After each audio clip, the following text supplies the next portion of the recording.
in April, you finally, came public on this, but you put money into 34 startups. So where did this come from, this secret, startup investing? Well, I love investing, and I always felt like I've always invested in myself and in my career, and my whole life has been investing in myself. And so, as the world is changing and you see all these amazing companies, you think, at least I think to myself, like, why am I not either on the level of those companies? Why have I not had an opportunity to be involved in, supporting those companies, investing in those companies? And so naturally, you start to get curious and you start to ask yourself questions. And I just wanted to know, well, how do I invest in one of these massive, massive, huge companies? And so the only way to do it is to actually, find different people and learn a little bit more about the industry, and then just, kind of invest in it. And then, but you did something different, because you started putting your money into women-backed companies. Yeah. So or underrepresented, Yeah. So 60%, I think, women or minority-led companies that you're investing in. Yeah. So what happened was, when I first started, I was like, everyone else. I was like, oh, that's a good company. I want to invest in that. That's a good company. And I didn't really have a theme or a motto. But then I learned that less than 2% of VC money was going to female founders, and even less to women and people of color. So I thought, well, that's what I need to do. I need to start supporting more companies like that, and and also just raising awareness about that. Like, a lot of people didn't know. How do you not know such a shocking number? And I was like, how do I raise awareness about this, and how do I also take a lead on it? So that was really important to me, to do that and to continue to do that. And we're just starting. My little company is starting, and we're just growing and growing. Which have been some of your favorites to date?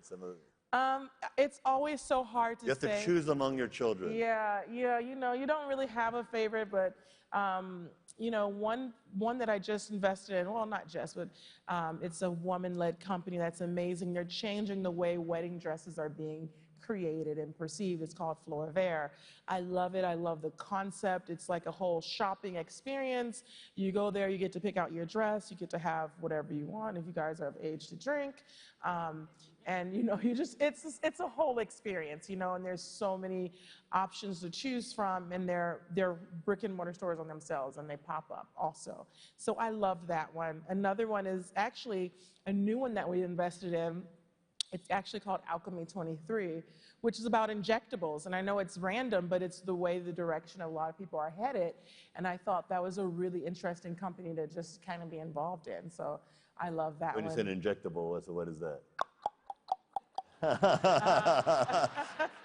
And another one, I know you said two, but I love, not me, but I love that. If you got to be your best self, and if that's how you feel your best self, that's why I love the company so much, because I felt like, a lot of people feel more comfortable with injectables, and that's great. And I love the founders of Alchemy. So I thought, anyway, I thought Alchemy 43, I thought was amazing.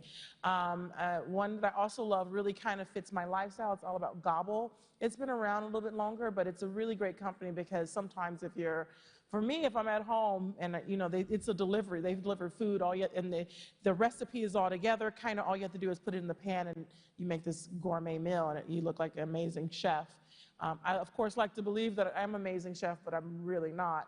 But when I use the Gobble, I kind of become this amazing chef. So how do you find deal flow? I mean, you must have people throwing stuff at you all the time. You can't tell if it's any good or not. Well, in the beginning, it's definitely hard. I felt like the investment world is a small niche, and then it's hard to break through.